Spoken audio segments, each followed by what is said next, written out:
சொல்லிலாம் உள்ள வந்தீங்கன்னா கொன்னுடுவோம் உங்களை. இதெல்லாம் வேற எங்கேயாவது வச்சுக்கோங்க. எங்க கிராமத்துக்கு எங்க தெய்வம் இருக்குது, நாங்க ஆராதிக்கிறோம். புதுசா அந்த இயேசு கிறிஸ்துன்னு யாராவது வந்தீங்கன்னா கொன்னுடுவேன்னு சொன்னேன். அப்படின்னா உங்க கடவுள் பெரிய கடவுள், அப்படின்னா உங்க இயேசு பெரிய அற்புதம் செய்யறவர். அப்படி உங்க இயேசுவால் அற்புதம் செய்ய முடியும்னா என் பிள்ளை 18 வருடமா உள்ள நடக்க முடியாத இருக்கிறார். அவளை போய் பாரு. அவளை நீ எழுப்பிட்ட, நானே உனக்கு இந்த கூட்டத்தெல்லாம் நடத்தி கொடுக்கிறேன் ஃப்ரீயா. இவன் உடனே போய் பார்த்திருக்கிறான். அந்த மக 18 வருஷமா பேசாத, நடக்காத, கை ரெண்டும் இந்த பக்கம், 2 கையும் 2 பக்கம் திரும்பி, கையெல்லாம் அப்படி வளைஞ்சு, காலெல்லாம் ஏடாகூடமா எலும்பெல்லாம் வளைஞ்சு கிடந்ததா, முதுகெல்லாம் அப்படியே ஏர்பின் பெண்டு மாதிரி கிடந்தது. அப்படியே நாக்கெல்லாம் நீட்டிக்கிட்டு ஜொல்லு ஊத்திக்கிட்டு பைத்தியக்காரி போல அந்த பிள்ளை படுத்திருந்தான். இவன் போய் பார்த்திருக்கிறான்.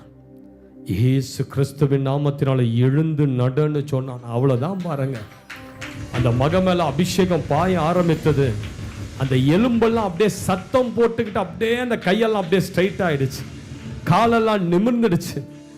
கையை பிடிச்சான அந்த 18 வயசு மகளுடைய கையை அப்படியே நடத்தி வெளியே கூட்டு கொண்டு வந்திருக்கிறான். தலைவர் அவரு காலிலேயே பொத்துன்னு விழுந்துட்டாராம். நீ சொல்ற இயேசுதான் உயிருள்ள தெய்வம். ஹல்லேலூயா. டேவிட், இந்த கிராமத்தில் நீ சுவிசேஷத்தை பிரசங்கிக்கிற இந்த தெய்வத்தை நீ எல்லாருக்கும் சொல்லி ஆகணும்னு சொல்லி அவரே பிரம்மாண்டமான மேடையை அமைச்சு